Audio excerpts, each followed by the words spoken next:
Hey guys, welcome back to my channel. हम बात कर रहे हैं अंडरस्टैंडिंग आईएससी मैथमेटिक्स की। हमारा चैप्टर चल रहा है कॉन्टिन्यूटी एंड डिफरेंशिएबिलिटी और हम कर रहे हैं एक्सरसाइज 5.1। ये लास्ट पार्ट इस एक्सरसाइज का।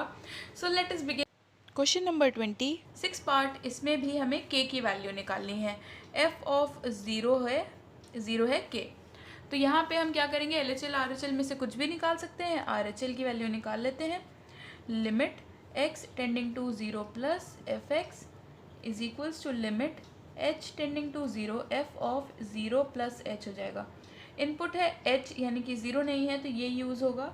यहाँ पे limit h tending to 0 1 minus cos, यहाँ पे 4, यहाँ पे हो जाएगा 0 प्लस h या फिर डायरेक्टली h लिख लेते हैं 4h अपॉन यहाँ पे 8h स्क्वायर। इसे सॉल्व करेंगे, कैसे सॉल्व करेंगे, limit h tending to 0 1 minus cos 4h है, इसे मैं लिख रही हूँ 1 माइनस 2 साइन स्क्वायर 2h। बहुत ही बेसिक सा फॉर्मूला है जो हमने यूज़ किया है। क्या यूज़ किया है, कॉस 2a का जो फॉर्मूला होता है ये होता है 1 माइनस 2 साइन स्क्वायर ए। हाफ एंगल फॉर्मूला भी बोलते हैं क्योंकि यहाँ 2a होता है और यहाँ पे a हो जाता है। इसके और भी ऑल्टरनेटिव फॉर्म्स होते हैं और भी फॉर्मूलेज होते हैं जो आप आगे पढ़ेंगे डिफरेंशिएशन के टाइम।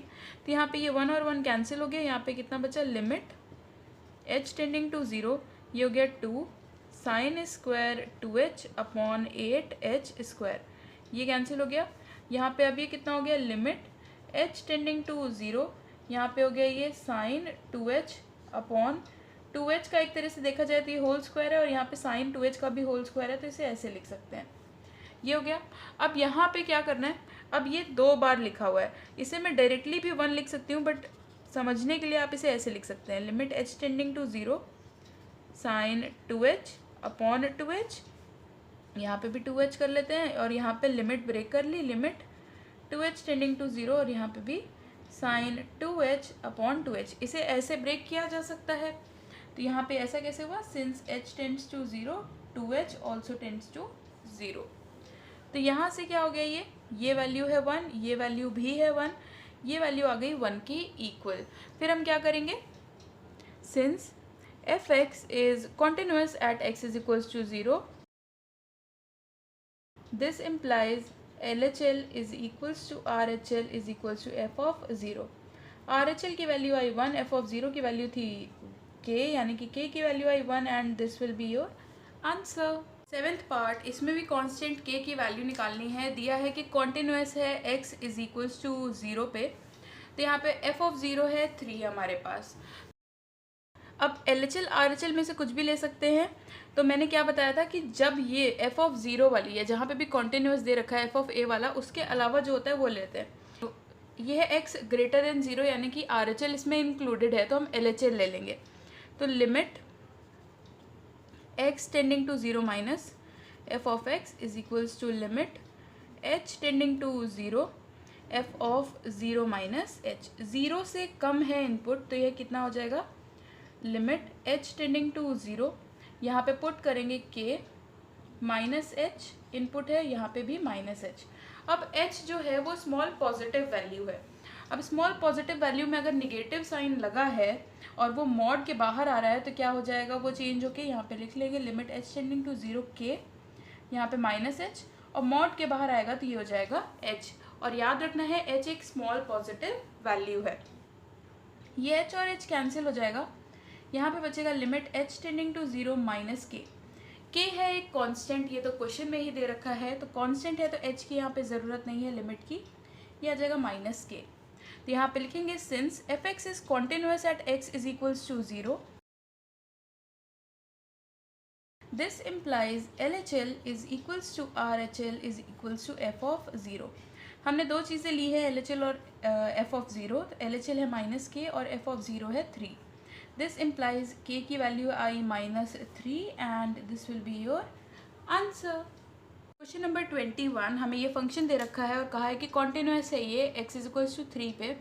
तो हमें यहाँ पे a और b की रिलेशनशिप फाइंड करनी है।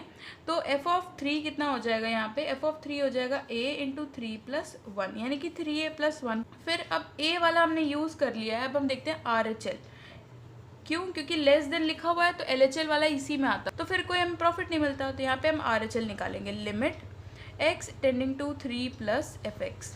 ये कितना हो जाएगा? Limit h tending to 0 f of 3 plus h। 3 plus h, 3 से ज़्यादा है इनपुट यानी कि ये वाला, तो ये हो जाएगा लिमिट h टेंडिंग टू 0। यहाँ पे कितना हो जाएगा? b, और इनपुट जो है वो लिखेंगे 3 प्लस h और प्लस 3। अब इसे सॉल्व करेंगे तो ये कितना आ जाएगा? लिमिट h टेंडिंग टू 0, ये हो जाएगा 3b plus 3h, this is b plus 3। अब क्या करेंगे? लिमिट लगा देंगे तो ये कितना हो जाएगा? 3b plus 3। b है एक कांस्टेंट। अब हमें क्या पता है? यहाँ पे लिखेंगे since fx is continuous at x is equals to 3, this implies LHL is equals to RHL is equals to f of 3। तो यहाँ पे हमारे पास दो चीज़ें हैं, LHL नहीं है, RHL है। RHL है 3b प्लस 3 और f ऑफ 3 है 3a प्लस 1।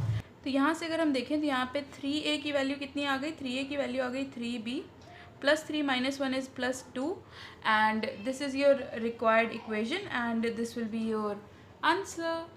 क्वेश्चन नंबर 22, ए और बी की वैल्यू निकालनी है। हमें दे रखा है कि कॉन्टिन्यूअस है function at x is equals to 1, f of 1 है 11। तो यहाँ पे सबसे पहले LHL निकालेंगे, limit x tending to 1 minus fx, ये हो जाएगा limit h tending to 0 f of 1 minus h। Input जो है वो 1 से छोटा है तो हम ये वाला यूज़ करेंगे, ये हो जाएगा limit h tending to 0 f a, x की जगह आ जाएगा 1 minus h minus 2b। Limit apply करेंगे, ये आ जाएगा 5a माइनस 2b।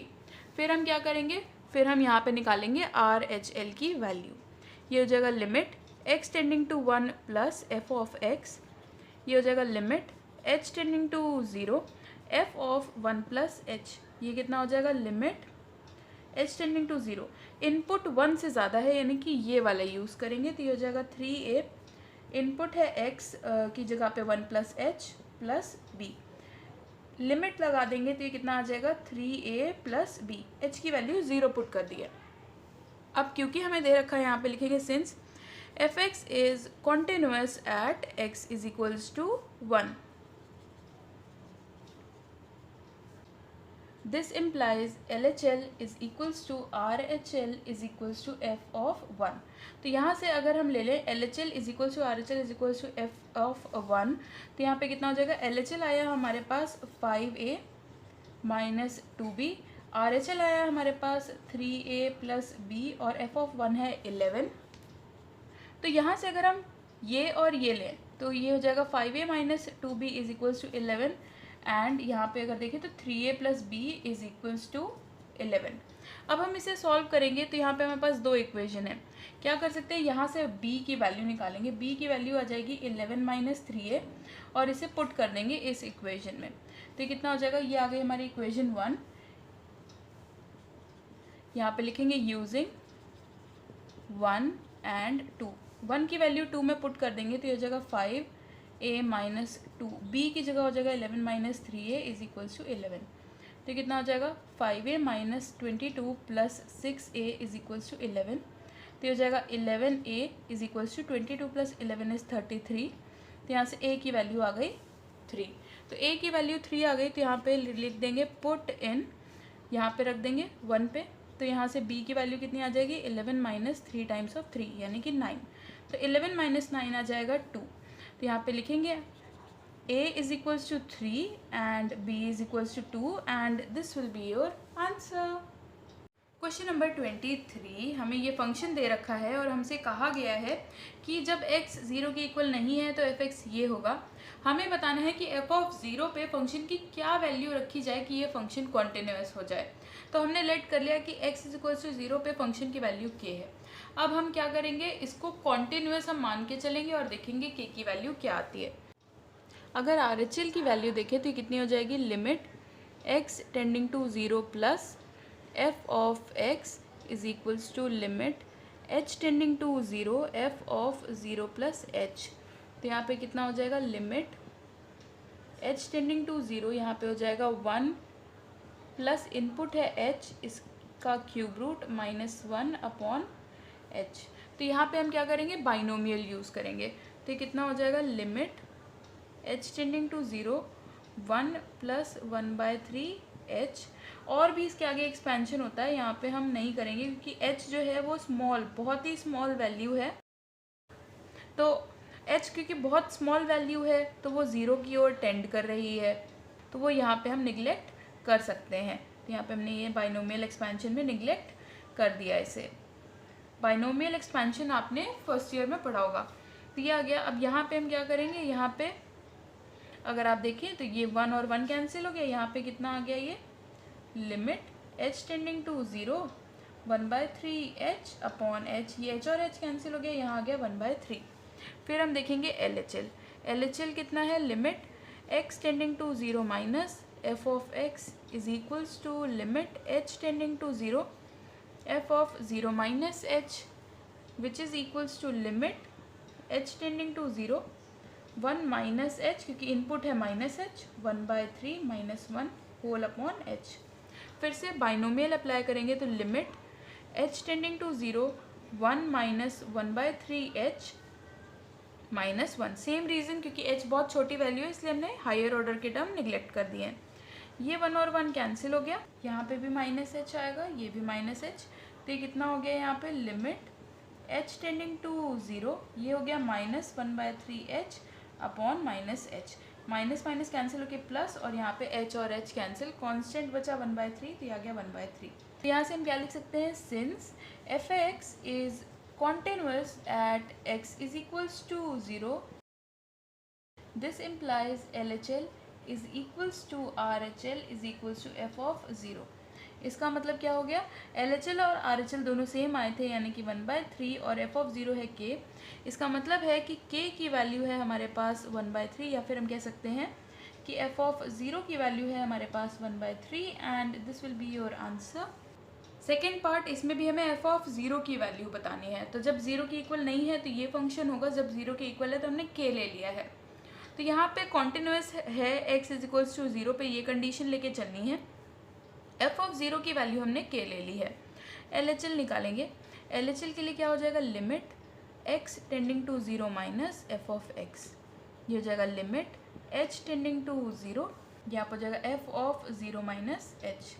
इनपुट है माइनस h, तो ये हो जाएगा limit h tending to 0 5 of mod of minus h minus 3 tan minus h plus यहाँ पे है sine 2 minus h whole upon minus h।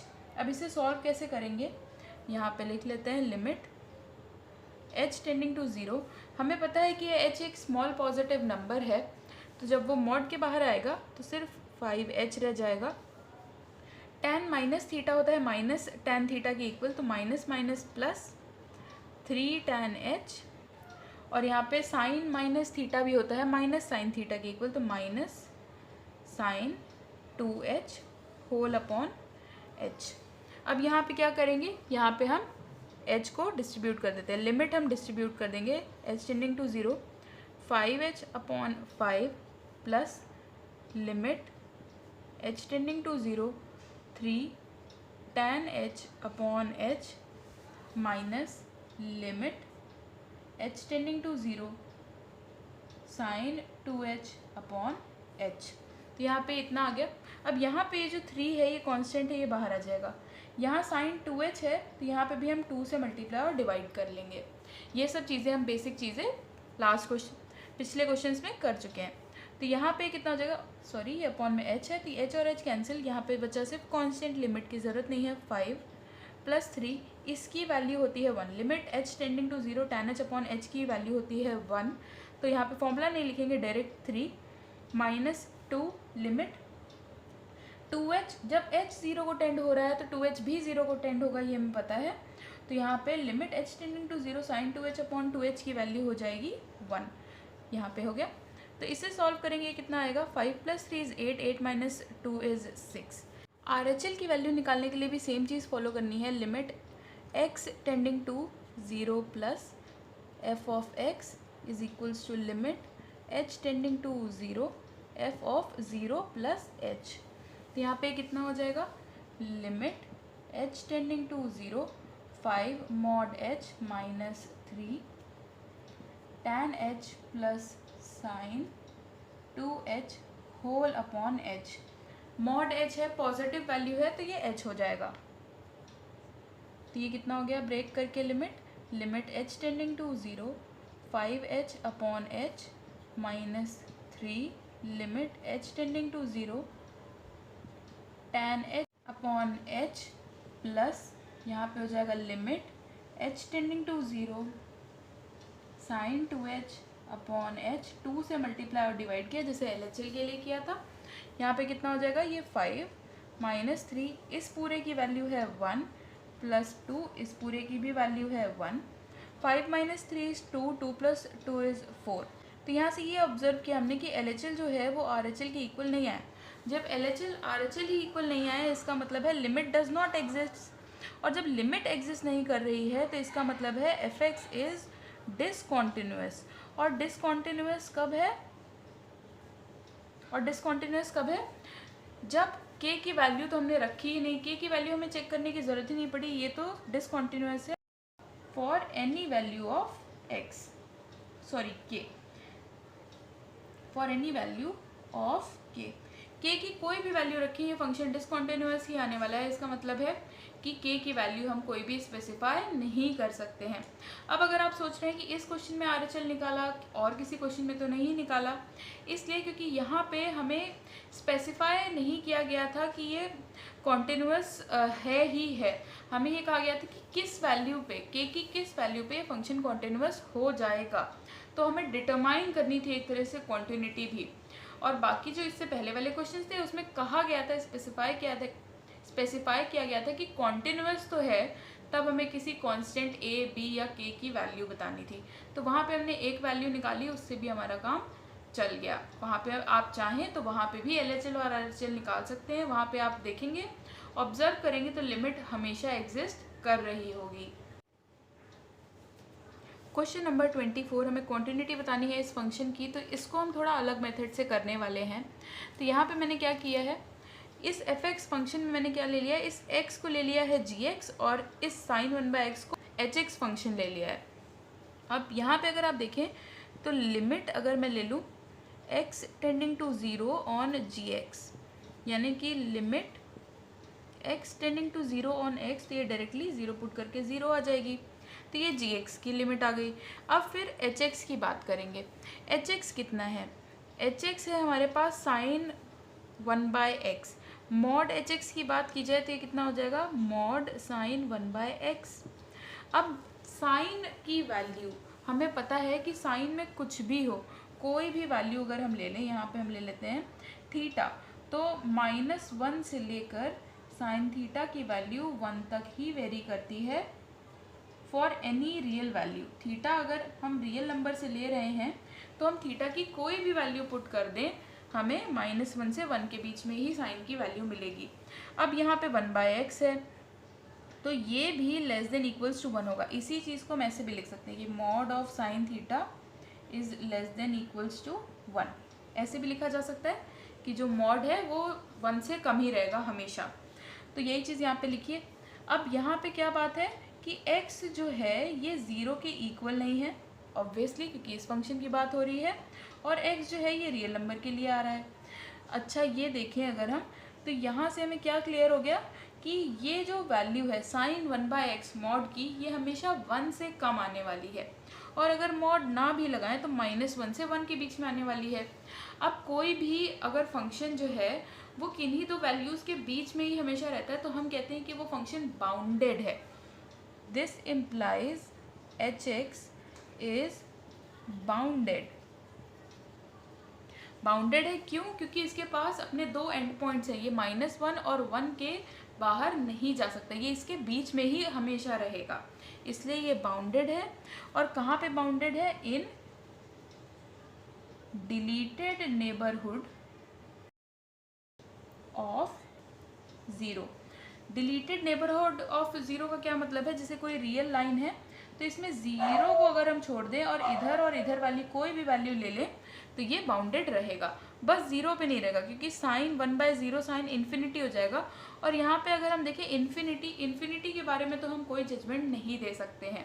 तो यहाँ पे क्या है कि अगर हम 0 को हटा दें तो यहाँ पे जितनी भी वैल्यूज़ हैं उसके लिए हमें यहाँ पे एच एक्स जो है ये बाउंडेड मिलेगा। ये दो चीज़ें हमें तो मिल गई। अब हम क्या करेंगे, यहाँ पे लिमिट एक्स टेंडिंग टू 0 और यहाँ पे जी एक्स इंटू एच एक्स कर देंगे। तो यहाँ पे ये जी एक्स की वैल्यू है 0 और यहाँ पे ये कोई फाइनाइट वैल्यू है, इन्फिनाइट कभी नहीं होगा, 1 से छोटा ही रहने वाला है, -1 से 1 के बीच में ही रहने वाला है। कोई भी नंबर रहे उससे क्या फ़र्क पड़ता है, वो 0 से मल्टीप्लाई होकर 0 हो जाएगा। ये वैल्यू 0 आ गई। इसका मतलब क्या हुआ, this implies limit x tending to 0 x sine 1/x is equals to 0। ये 0 आ गया। अब इसे हम ऐसे भी लिख सकते हैं और चाहे तो हम ये भी कह सकते हैं कि limit x tending to 0 f of x is equals to 0। ये फंक्शन 0 के इक्वल है। ऐसा क्यों है, क्योंकि f ऑफ 0 की अगर बात की जाए तो तब भी ये 0 के इक्वल है। यहाँ से हमने देखा कि फंक्शन की लिमिट एग्जिस्ट कर रही है और यहाँ से अगर आप देखें तो यहाँ पे हम क्या लिख सकते हैं, limit x tending to 0 f of x function की limit is equals to f of 0। जब ये कंडीशन सेटिस्फाई होती है, यानी कि लिमिट की वैल्यू अगर f ऑफ a के इक्वल आ जाती है तो हमारा फंक्शन कॉन्टिन्यूस हो जाता है। This implies f x is continuous at x is equals to 0 and this will be your answer. Question number 25, हमें कॉन्टिन्यूटी चेक करनी है 0 और 1 पे इस फंक्शन की। तो हम क्या करेंगे, इस फंक्शन को इस तरह पीस वाइज हम डिफाइन कर लेंगे। इसे हम कहते हैं पीस वाइज हमने डिफाइन किया है। पीस वाइज क्यों, क्योंकि डिफरेंट वैल्यूज़ पे डिफरेंट पीसेस पे हम डिफाइन कर रहे हैं। तो 0 और 1 पे निकालना है, तो 0 और 1 पे कॉन्टिन्यूटी चेक करने के लिए इस फंक्शन को मैं 0 और 1 पे ही डिवाइड करूँगी। एक चीज़ हो सकती है कि 0 से कम हो x की वैल्यू। इसे नंबर लाइन पे अगर आप देखें तो ये 0 और ये 1, तो x क्या क्या हो सकता है, 0 से कम हो सकता है, 0 और 1 के बीच में हो सकता है और 1 से बड़ा हो सकता है। तो यहाँ पे किया है, अगर x 0 से कम है तो मॉड x की वैल्यू कितनी होगी। अगर x 0 से कम है यानी कि कोई निगेटिव वैल्यू होगी, तो यहाँ पे मैं क्या करने वाली हूँ, मॉड x की डेफिनेशन कितनी थी वो यहाँ पे लिख लेते हैं।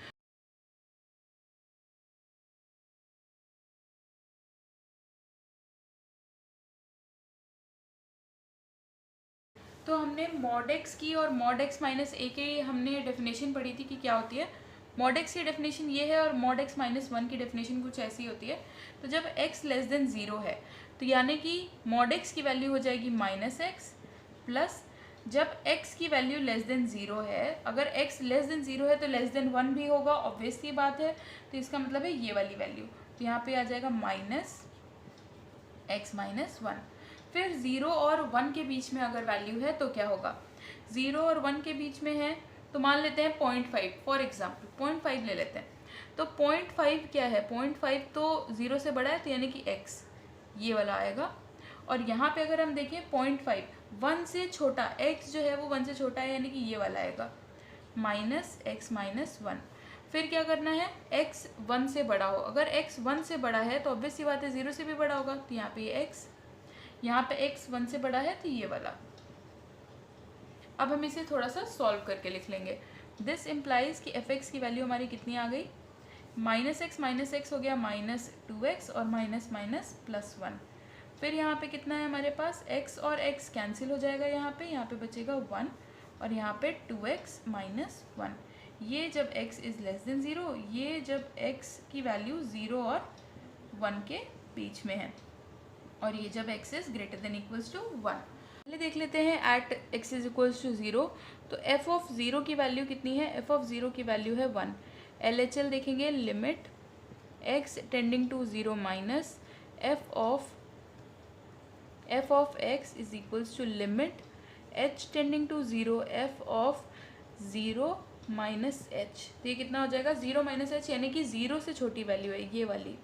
तो हो जाएगा लिमिट h टेंडिंग टू 0, यहाँ पे हो जाएगा 1 माइनस 2 माइनस h। लिमिट लगाएंगे ये आ जाएगा 1 के इक्वल। RHL की value limit x tending to 0 plus fx, limit h tending to 0 f of 0 plus h। h जो है वो बहुत छोटी सी वैल्यू है, बहुत छोटी सी वैल्यू अगर आप 0 में ऐड करेंगे तो वो 1 नहीं होगा, वो 0 और 1 के बीच में ही रहेगा। तो ये वाली वैल्यू आएगी, ये हो जाएगा लिमिट h टेंडिंग टू 0 और यहाँ पे 1 कांस्टेंट है तो ये 1 रहेगा। यहाँ से हमने क्या देखा कि LHL is equals to RHL is equals to f of 0, ये तीनों इक्वल आए। This implies f of x is continuous at x is equals to 0। Next continuity at x is equals to 1। f of 1 पे अगर हम देखें तो value कितनी है, यहाँ पे पुट करेंगे 1, तो 2 माइनस 1 इज़ 1। f ऑफ 1 पे 1 आया। LHL देख लेते हैं, LHL कितना होगा, limit x tending to 0 minus 1 पे निकाल रहे हैं तो 1 minus f of x is equals to limit h tending to 0 f of 1 minus h। Input 1 से थोड़ा सा छोटा है बस, पर 0 नहीं होगा, तो ये वाली value limit h tending to 0 1 दिया गया 1। अब यहाँ पे निकालेंगे RHL कितना हो जाएगा, limit x tending to 1 plus fx is equals to limit h tending to 0 f of 1 plus h। 1 से बड़ा है इनपुट हमारा, यानी कि ये दिया जाएगा limit h tending to 0 2 input है 1 प्लस h माइनस 1, लिमिट लगाएंगे तो ये आ जाएगा 2 माइनस 1 दैट इज़ 1। तो यहाँ से हमने ऑब्जर्व किया कि LHL is equals to RHL is equals to f of 1। तीनों वैल्यूज़ इक्वल हैं, इसका मतलब है fx is continuous at x is equals to 1। And this will be your answer. Guys, if you like this video, do give it a thumbs up. Also subscribe to my channel if you haven't already. Thank you so much for watching.